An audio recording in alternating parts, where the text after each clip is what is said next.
Jemi në fshatin Galush, njësia administrative përparim, zona e Peqinit. Kjo është shkolla e dikurshme e këtij fshati. Deri para disa vitesh funksionale, me nxënës, me mësues. Sot po bie mbi vete. Nuk ka më asnjë nxënës.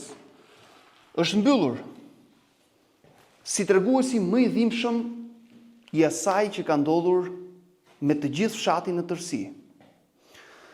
Sigurisht, shumë shkolla në mjaft fshatra po mbyllen për shkak të largimit të banorëve. Por këtu historia është edhe më e dhimbshme, sepse është një fshat që ndodhet fare afër. Jemi sërish në zemër të Shqipërisë, në zonën e Peqinit. Madje ka edhe më. Banorët janë përpjekur të mbledhin disa herë vetë një fond për të rregulluar rrugën e fshatit, sepse është pikërisht rruga ajo që i ka detyruar të largohen. Kanë mbledhur një fond, kanë ndërhyrë më herët. Sërish janë mbledhur dhe po mbledhin një tjetër fond. Kërkojnë nga strukturat lokale që t'i mbështes me diçka më shumë, që të përpiqen të ndërtojnë një rrugë më të denjë. Pra, thuajse masën ndërmuese të punës po e bëjnë vetë. Por sigurisht, siç është normale të ndodh, kërkojnë edhe mbështetjen e njësisë lokale, sepse kjo është detyra e saj. Deri tani ka heshtje. Por do ta shohim pak më tej se çfarë po ndodh, se si banorët kanë mbledhur këtë fond, se si po përpiqen që të investojnë sërish në fshatin e tyre, ripërsërisë është fare afër. Por e nisëm nga shkolla, sepse nuk ka gjë më të dhimbshme kur vjen në një vend që dikur gumzhinte nga zërat e fëmijëve dhe ku sot ka vetëm heshtje, ka vetëm rrënim, ka vetëm fletore, regjistra, fotografi të hedhura për tokë.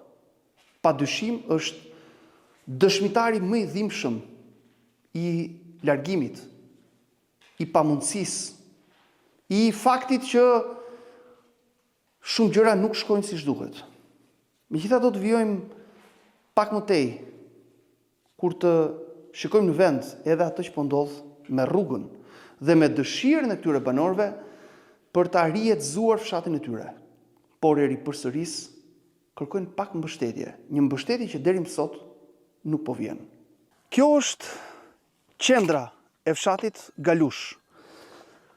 Thuajse 150 familje kanë jetuar në këtë fshat deri para rreth 30 vjetësh. Sot kanë mbetur vetëm 4 familje.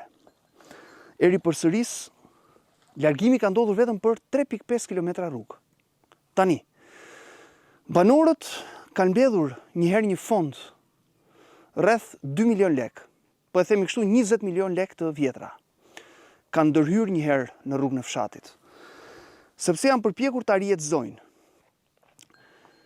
Tani janë organizuar sërish dhe kanë mbledhur një fond të dytë. Këtë herë 4 milion lek, 40 milion lek të vjetra. Sigurisht është e pamjaftueshme për të ndërhyrë denjësisht në këtë rrugë 3.5 km.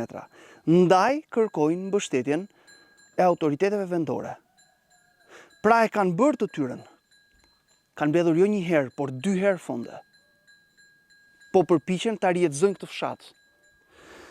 Që të kuptohemi gjeografikisht, ky është territori i Bashkisë Peqin. Por sa mbaron fshati, fillon Bashkia Tiranë, janë fshatrat e fundit të Tiranës. Fshati ka një pozicion shumë të bukur, zotrues mbi gjithë zonën, një fshat pjellor, por që vuan e ripërsëris vetëm rrugën.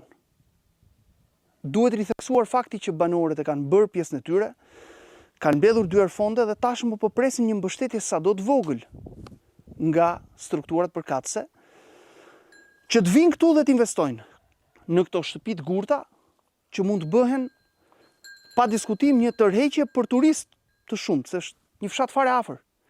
3.5 km është rruga kombëtare që lidh Elbasanin me Peqinin. Ajo rrugë që kalohet nga makinat shumta. Pra shikoni se sa fshati organizuar është, shtëpitë e vjetra janë këtu, dhe banorët janë gatshëm të rindërtojnë por duhet rruga. Kaq e thjeshtë është. Pra, pjesën e tyre kanë bërë, duhet dikush të vi dhe ti mbështes.